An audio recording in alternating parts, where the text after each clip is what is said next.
Hi everyone, my name is Janul Silva and I was part of the Sri Lankan team in 2020 where Sri Lanka became finalists at the World Schools Debate Championship. I also debated a bunch and captained the Royal College team, and I've spent some time coaching. I was one of the assistant coaches for the 2022 national team, and I was also a development squad coach for a couple of years as well. So I'll be covering the APIIT finals motion, which is that this house opposes the widespread belief in the golden rule, with an Infoslide that reads, "The golden rule states that do unto others as you would have them do unto you." So the structure I'm going to follow is pretty simple. Firstly, I'll do a bit of work on what a narrative debate looks like and the sorts of things you want to be focusing on in the prep room. Second, I'll talk through potential prop lines and potential arguments. Third, I'll talk through potential op lines and the way they interact with what we thought about on prop. So the first thing is that in a lot of narratives motions that tend to be a little up in the air, the first thing you need to do is characterize to yourself what this narrative looks like. What this means is, firstly, how is this narrative constructed? Who and what institutions of power, what mechanisms ensure that this narrative is passed down into society? Because the reason you're having this debate is because a certain narrative exists and has a level of influence. Second, how does this narrative affect people? What specific subgroups are affected by this? Who does this narrative pass to and from? And this gives you examples in this debate that you can use to flesh out arguments from, because you have a better understanding of how it works. Thirdly, it's important to look at the motion and identify key terms that you need to define in order to make your arguments fly better and to make it very clear why you're debating the debate you're currently doing. Because the debate isn't this house opposes the golden rule, it's this house opposes the widespread belief in the golden rule. So what does a widespread belief look like is something that we're going to get to as well. So firstly, what is the golden rule? So I think most people would intuitively read the Infoslide and goes, do unto others as you would have them do unto you. But what does this look like, and why does this matter? Because it very much depends which side of the house you're on. Because if you're in opposition, you'd run arguments, for instance, that say, this leads to less violence and less acts of revenge. Because if you are in a position of power, you're able to recognize that when someone is in a position of weakness, they do not want to be attacked, they do not want to be harmed. Because you know that if you were in that position, you would not want those harms to accrue to you, which means you are less likely to take harmful actions against others.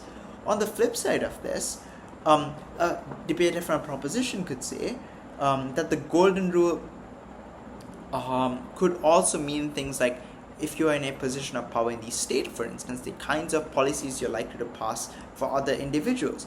If you're in a family, for instance, the way you treat your child could depend on your belief in the golden rule, that you treat them in a way that you'd want to be treated in the future. And this choice of examples that you characterize the motion with is incredibly important and something you need to chat about within the prep room itself. The second thing, and I'll frame this from the lens of prop, but how is this narrative constructed?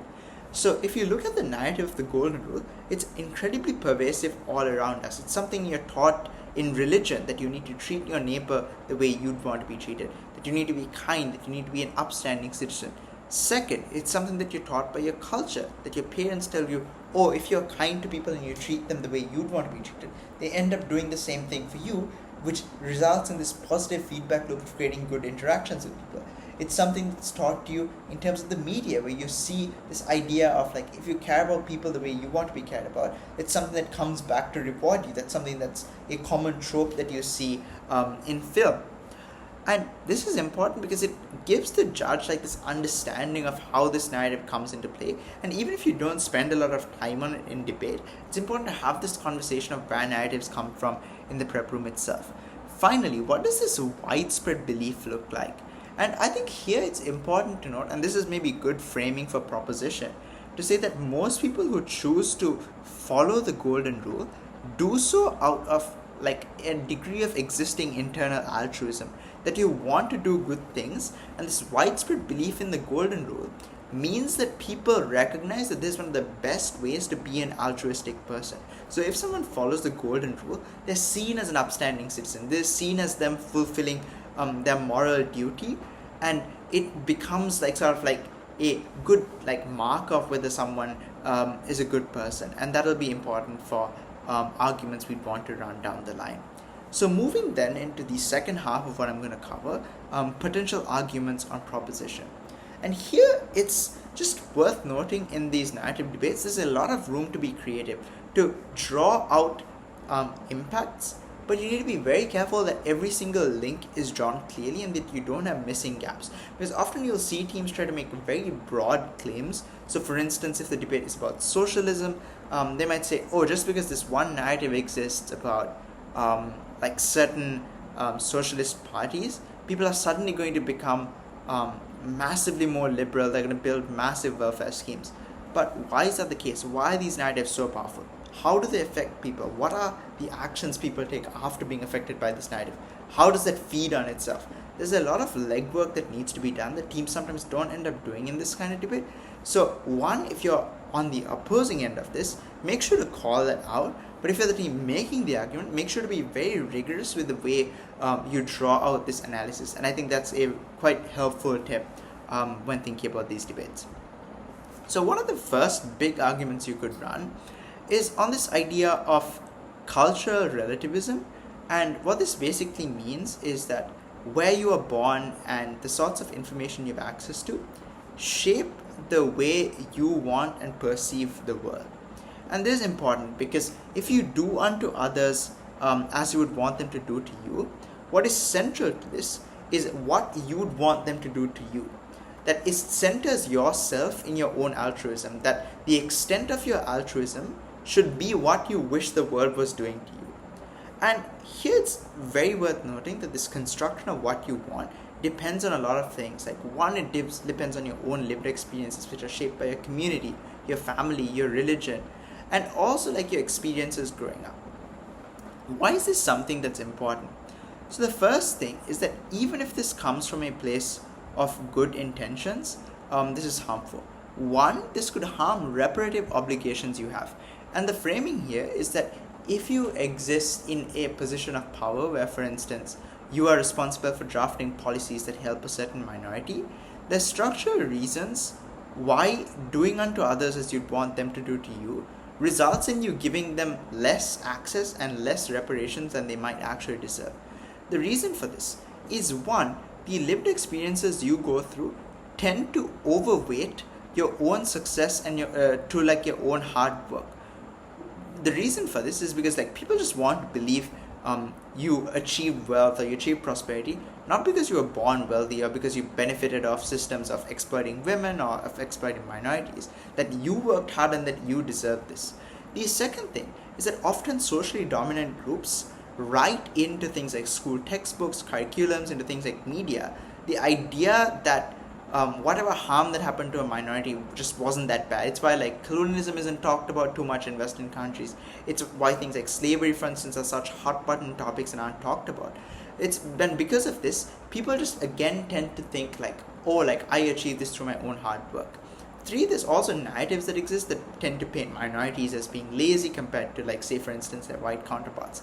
The existence of all these like factors that push people towards thinking like, oh, I'm doing like a far better job and I'm far more hardworking than I actually am, and ignore these other factors, coupled with the fact that you have like your own subjective reality of like your own upbringing that prioritized certain things like hard work, it means that if you're in a position of power as say like a majoritarian lawmaker and an ethnic minority is saying like, oh, we need more support because of like all these centuries of discrimination that we've gone through, it's very easy to say, oh, but if I was in that position, I would simply work harder and simply attempt to do away with laws that are standing in their way or give them some like lower level reparations. And the reason you're able to get away with this is because it's very hard for these minorities to ask for more. Because why? Because you're following the golden rule. You're seen as this upstanding person. You're seen as giving them everything needed, or like the tools that your voter bloc thinks they would succeed with if they were given them. What do you think the likely comparative is in a world in which you no longer believe in the golden rule? One thing proposition could argue in this instance is a world in which you attempt to give people you're trying to help what they ask for and what they want, as opposed to imposing your reality of like what they need to succeed is. And now here you can concede that, sure, the bar for accepting this is higher, that like not everyone who believes in the golden rule is going to buy this. But the good thing about this is that you can no longer shield your actions behind this idea that you are altruistic, that you're following the golden rule. So if you choose not to give these minorities what they want, it becomes a lot harder for you to say, oh, I'm like giving them what I would have wanted. You now need to explain why you're not giving them what they want along those terms. So even though it's no longer centering like yourself and what you want, the vast majority of people who follow these practices are likely to be people who are altruistic, at least to a certain extent, and want to do good. So the people who are likely to want to do good and are willing to listen to other parties and what they want as opposed to imposing their own beliefs upon them will end up doing more good. So on net, even if less people believe, the ones that do are likely to cause harm as opposed to like putting in policies that are inherently harmful. Second, when you believe that your beliefs are the most important, you often take actions that are damaging towards parties in positions of vulnerability. Because note, the fact that you are the one following the golden rule indicates a position of power and indicates that you're able to impose your moral worldview upon them. And there's a pretty powerful examples for this. Like for instance, uncontacted tribes. Like there's a lot of benefits like a society that has technology could gain from dealing with them, that you get access to resources, you get access to their land. So there's often a lot of selfish incentives politically, for instance, to get involved in these places. But the way you're able to capitalize on this is you're able to tell people that, oh, if you lived in that position, you'd want to be safe because you have had access to technology, you've had access to better healthcare, you've had access to better infrastructure. You know you'd want this if you lived in that position.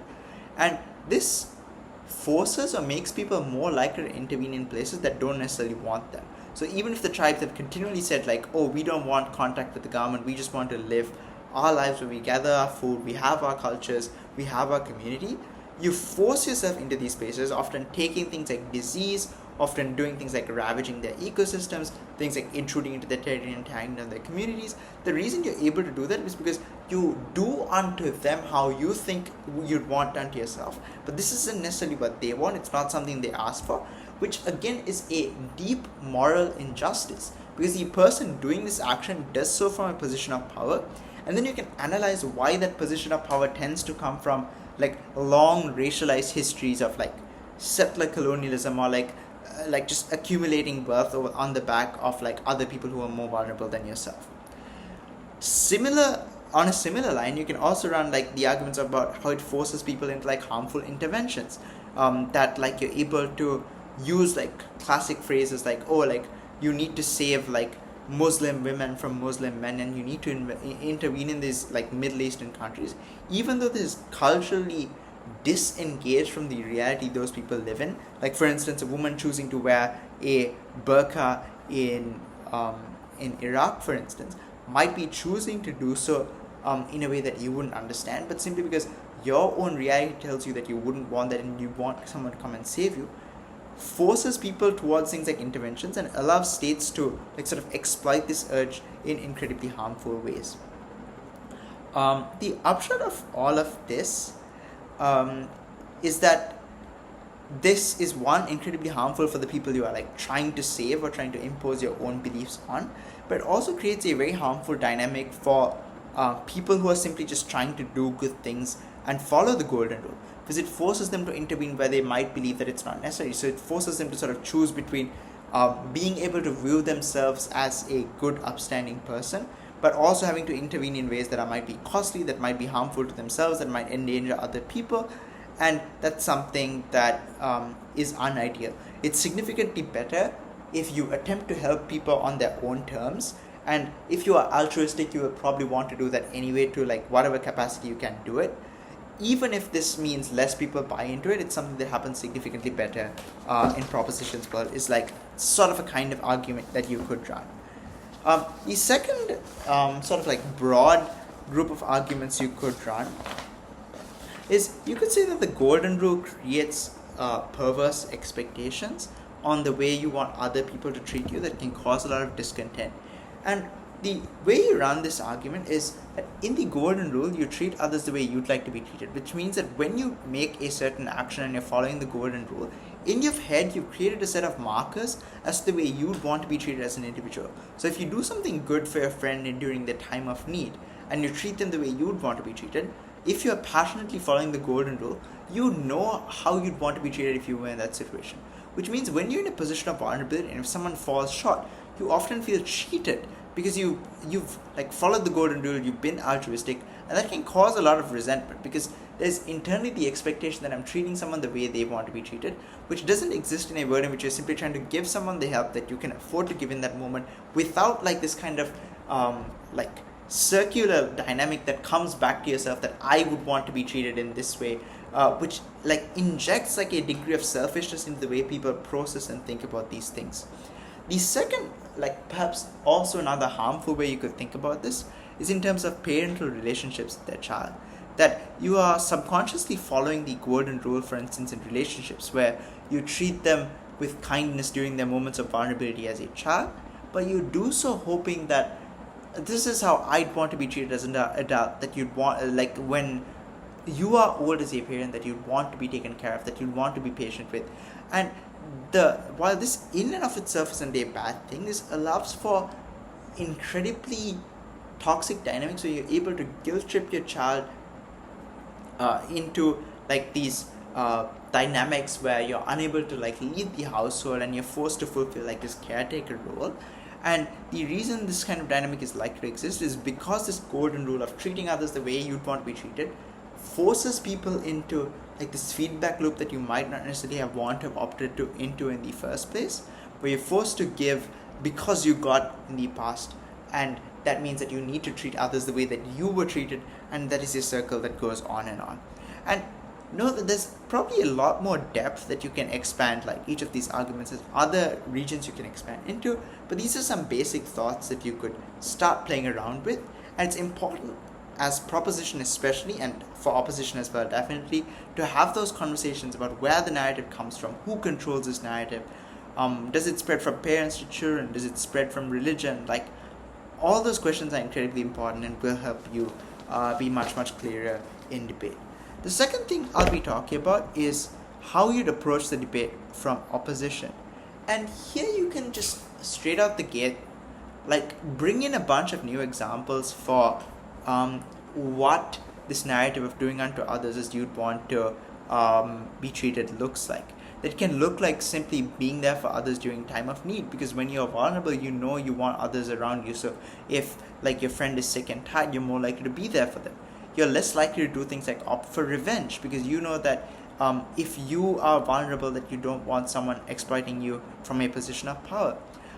It can look like being more patient at work, for instance, because you've been in situations where a coworker has been like nasty to you, or they've been curt, and you felt upset and you felt left behind, and you're likely to change that when you are put into that position of power, because you're likely to understand what it is like to be on that other end. So the big framing push you could get from opposition, and this could be an entire argument, is that there is a high degree of like centering the self within the idea of the golden rule, where you treat others the way you'd want to be treated. And that's great because this pushes people towards more altruism and makes that more accessible. Because if proposition runs something along the lines of like, oh, we should help people the way they want to be helped, like you can just push back and say like, why is that likely to exist? Like, why are people still going to be altruistic? Because the proposition says, oh, people want to like accumulate resources, people in positions of power will likely want to stay in power, or people in positions of power are conditioned to like sort of see themselves as being hardworking. Like, sure, that's probably likely to exist in both worlds. And it's very unclear then why there is like a big margin in this debate. Like the golden rule might exist, people will try to do good, they might come up short, but they're still doing something.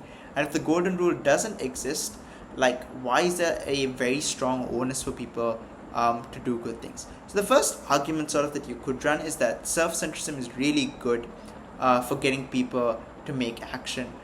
The first thing is that it's very easy to see yourself in positions of vulnerability.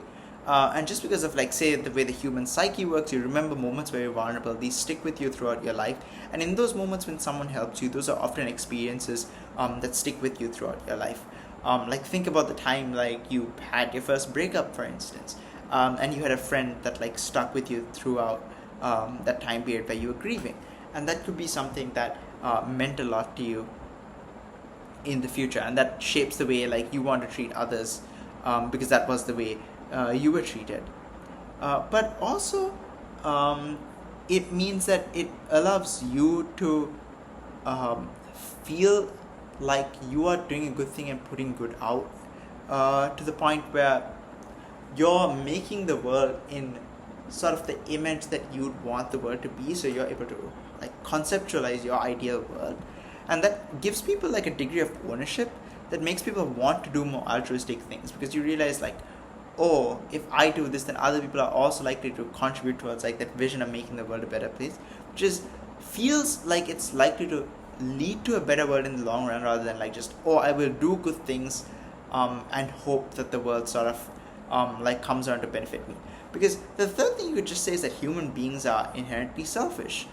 So that when you feel like you're in a position where like you do unto others the way you want to be treated, the idea that this could help you down in the long run makes people want to do more altruistic things, and that's generally beneficial. The second set of arguments you could run, and you could like really go into depth as to why being like centered around the self is such a great thing for altruism, why it pushes people to do more altruistic things, pushes them to reflect more on like the kind of ideal world they'd want to build, that you spend time reflecting on how you want to be treated, which is like really good, for instance, if you are in relationships, for instance, that you spend time reflecting on how you treat others and how you want to be treated, which even if doesn't affect them, affects the way you perceive yourself and what you're willing to accept and not. And all of it is like super interesting and very fruitful if you spend time thinking about this. The final, like somewhat low-hanging fruit stuff you could debate on opposition is just to say, like, sure, it's unclear whether people will do grand gestures or whether like either side of the world has any huge margin of change.